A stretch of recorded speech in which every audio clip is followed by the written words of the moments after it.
It's Monday, it's time for vocabulary, and the good news is these are the last vocabulary words for this unit. So we're going to do 4 today. You'll notice I am starting a new piece of paper, but you can always continue where we left off last week with the word permeable. So again, we have 4 words today: organelle, protein, cellular respiration, and photosynthesis. We have some rather big words today. So I'm going to zoom us in here. You're starting to write down organelle, and the definition of an organelle is a membrane bound. An organelle is a membrane-bound compartment in eukaryote cells. So again, from here on out, we're really focusing on eukaryotes because eukaryotes are organized and they have these things called organelles. So what we're going to write here in the details box is that organelles each have specific jobs in the cell. So we're going to write each has a specific job in the cell.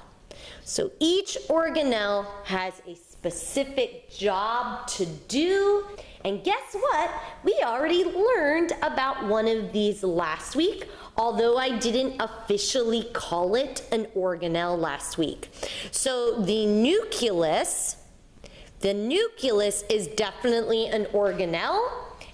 It has a very specific job, which is to be the boss of the cell. Another example of an organelle that we're going to learn about this week is a vacuole. A vacuole is an organelle, and we're going to also learn about something called a chloroplast. There's also mitochondria and endoplasmic reticulum and Golgi apparatus, but for the sake of space, we're just going to write down nucleus because we already know that one, vacuole, and chloroplast, and there are many others we'll find out this week. So our next word is a very important word for all living things, and that is protein. And again, you've probably heard of protein because it's rather important in your diet, and that's because in order to, have cells and be a living thing, protein is part of that. So the definition of protein, this is a very technical definition. A protein is a macromolecule. That just means it's a really big molecule. So it's a macromolecule made of chains of amino acids. Again, we're getting very technical with the chemistry here. So a protein is a macromolecule made of chains of amino acids that is essential for cell structure and function. And so what we're going to write here in the details, and what we're going to see today, is proteins are made by a part of the cell called ribosomes. So proteins are made by ribosomes in the cell. So proteins are made by ribosomes in the cell. And then the cell uses those proteins to build the cell, right, to make the structure of the cell and to allow the cell to do its functions or jobs. And there are so many different kinds of proteins, and different cells make different kinds of proteins, and I'm going to give you an example of just 2 of them.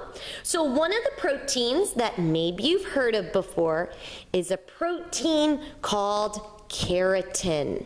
And keratin is the protein that is used to make hair and nails, right? So my fingernails, right, this material that makes them up, that is called keratin, and it's a protein. And then another protein that you might have heard before, but you may not have known it's actually a protein, is something called insulin. And especially if you know somebody who has diabetes, you are probably familiar with insulin, because people who have diabetes have to take insulin. And what insulin does is it's a protein that breaks down sugar. So it helps people's cells to be able to break down sugar. That's what insulin does.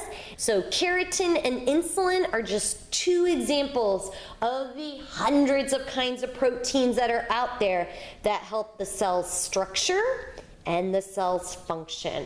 Our next word today is going to be cellular respiration. Okay, so cellular respiration is going to be our next word for today. And cellular respiration is a series of chemical reactions. It's a series of chemical reactions in cells, obviously, because cellular is there for a reason. So cellular respiration is a series of chemical reactions in cells that release energy. They release energy from food molecules. This is a very important process that releases energy from food molecules. And what we're going to see this week is that cellular respiration happens in a part of the cell called the mitochondria. The mighty mitochondria is going to do this cellular respiration process. So in order to make cellular respiration happen, you need food plus oxygen. And that food plus oxygen is going to go inside of the organelle. That's the mitochondria. So food and oxygen goes inside the mitochondria, and what comes out is we get energy and carbon dioxide, which some of you might know is CO2. Okay, so cellular respiration gives us food plus oxygen that goes into this mitochondria, and what we get out is energy and carbon dioxide, also abbreviated as CO2.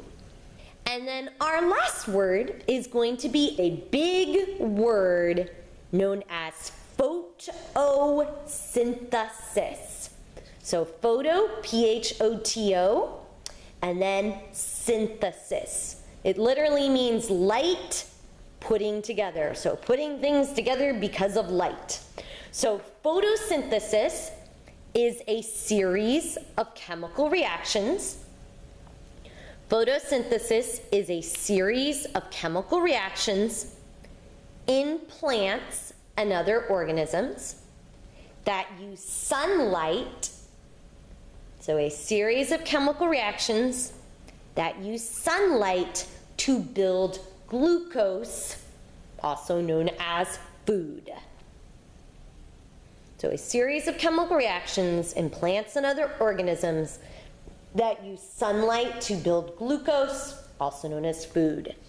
And this process happens in what are called chloroplasts.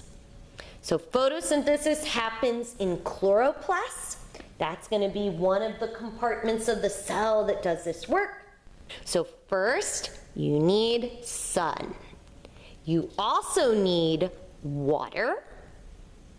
And then we also need carbon dioxide.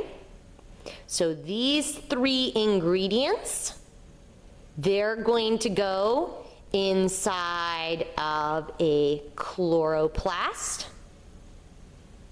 So those three ingredients are going to go into the chloroplast: the sun, the water, and the carbon dioxide.